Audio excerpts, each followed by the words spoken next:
Elhamdülillah və salatu və salamu alə Rasulillah və bə'd. Bir valideyn var. Onun övladı xəstədir. Həm ürək xəstəsidir, həm də beynində həkimlərin çox tərəddüdlə yanaşdığı ağır bir xəstəliyi var.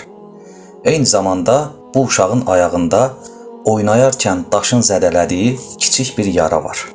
Valideyn bütün gücü ilə uşağın yarasını təmizləməklə, sarımaqla, yara bantını dəyişməklə məşğuldur. Ancaq uşağın həyatı üçün çox ciddi təhlükə olan xəstəlikləri haqqında nə düşünmür, nə də bu barədə hər hansı bir tədbir görməyə cəhd belə etmir. Bir də belə valideyn var. Övladına dünyaya aid hər bir şərait qurmuşdur.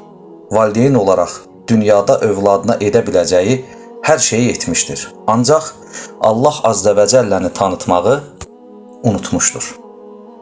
Övladına deməmişdir: can parçam, bizi Allah yaradıb, bizə bir kitab, bir peyğəmbər göndərib.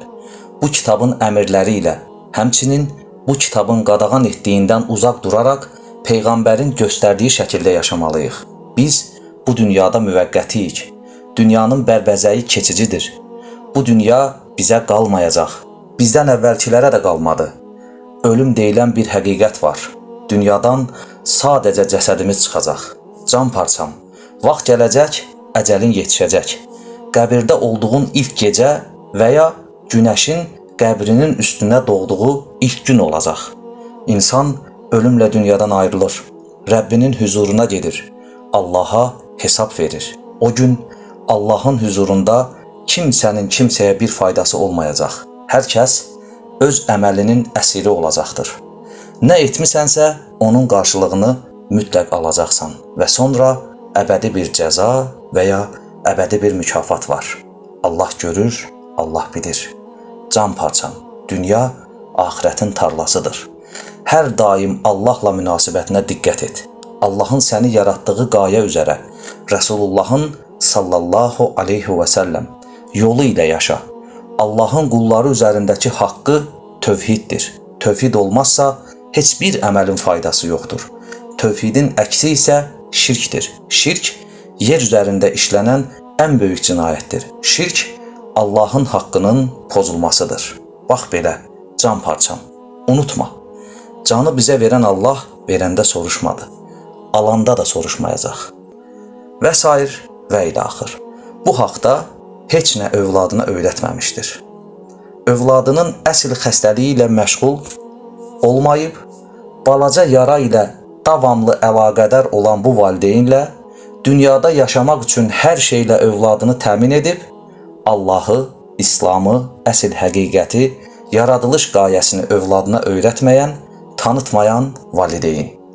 Bu iki valideyn arasında heç bir fərq yoxdur. Çünki hər ikisi əsl hədəfdən kənarda hərəkət edirlər və nəticə isə məhvə məhkumdur. Onun üçün ilk öncə valideynin valideynlik borcudur. Övladın valideyn üzərində haqqıdır ki, Allah Azza və Cəlləni övladına tanıtsın. Allahın qulları üzərindəki haqqı tövhidi, Rasulullahın sünnəsini, səhabələrin yaşayışını övladına öyrətsin. Çünki başqa cür qurtuluş, nicat əsla yoxdur. Bu iki valideyn kimi olmayaq. Övladlarımıza həqiqi yaşayış tərzini, həqiqət olan şeyləri öyrədək. Allah müvəffəq etsin, əmin. Həqiqətdən kənarda yaşayış ancaq insanın özünü aldatmasıdır. Bu məsələ ya indi başa düşüləcək, ya da gec olandan sonra. Elhamdülillahi Rabbil aləmin.